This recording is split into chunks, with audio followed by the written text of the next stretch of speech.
Здравейте, приятели на Electric Shop. Днес ще говорим за изолир банда или за банда, накратко казано, както наричаме повечето колеги. Сега, тук съм подредил всичките видове банд, които продаваме. Имахме и още някои, но общо взето сме поизбрали. Така, Скапа, някаква странна британска марка. Vito, Турция. Schneider, кой знае къде е произведен. 3M Tenflex, ниското качество на 3M. Теса, която е доста прехвалена. Това е нещо ново, което продавам от около 2 месеца в магазина ни. Това е на Фьорх внос, който се оказа уникално хубав банд. И разбира се, царя на бандовете Scotch Vinyl 700. Имат и по-висока серия, но тя е непосилна вече като пари. Сега, бюджетите са от около 2 лева и върват до Scotch вече отиде 6 и отгоре. Сега ще направим демонстрация, ще отвия по 20 см от всяка ролка и ще видим как е като разтегливост. В момента температурата тук е около 25 градуса. Мисля да го направим и зимата този тест, но ще трябва да изчакаме за сега.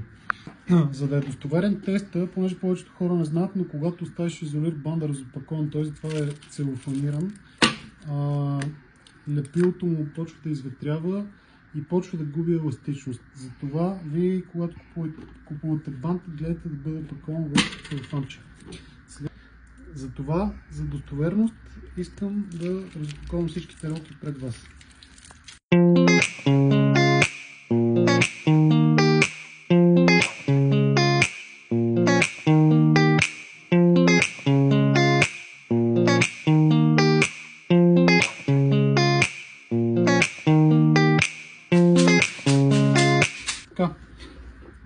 И така, скъпи приятели, сега ще отрежа по едно парченце около 20 см от всеки вид и ще ги тестваме като разтегливост.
И сега почваме с първия тест. Ще го разтеглиме два пъти по дължината му, т.е.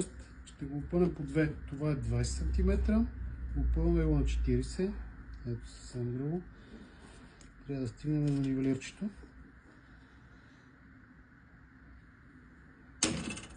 Така, това не достигна. Първият тест беше на скапата, то е доста неразтегливо.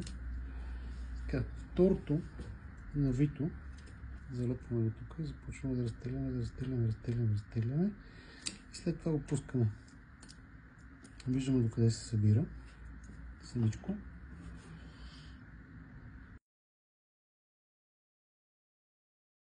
Така, турски изолир банд на Vito стигна до 28 см, след като беше разпънат до 40.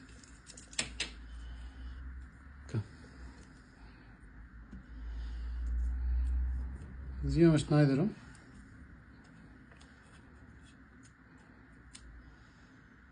Който също е доста дървен, но издържа теста. Сега ще видим колко ще свие.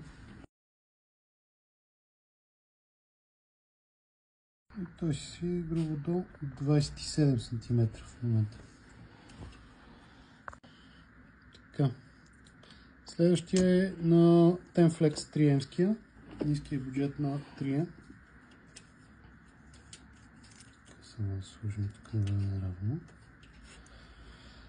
Почва да разтегля и Не може да стигне изобщо до 40 см, но сега ще го видим къде ще стигне и оттам ще го пуснем да се събира. Съвсем грубо стига до 36 см. Това е нещо подобно на скапата.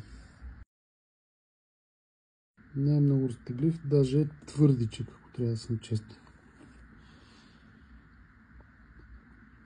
И така, той от 36 до 27 се сви. Така, минаваме на прехвалената теса. Дърпаме, която всъщност теста лятно време работи доста прилично. Ето, разтеглихме до 40 и остава да се прибере, достигайки до 24 см съвсем грубо. Добре. Както казах, лятно време теста работи. Минаваме на следващото. Това е на Fjord Изолир банда, който аз много харесвам всъщност. Който продаваме доста добре. Даже имаме, ето го пускаме до 40 см. И достига до 25 см. До тук има шампион по най-голямо свиване, което означава, че е доста еластичен. На цена от 3,20 за ролка 20 метра. И така минаваме на скотчик, който подмина 6 лева. Разбира се, той е шампион със сигурност. Без коментар. Ето пускаме.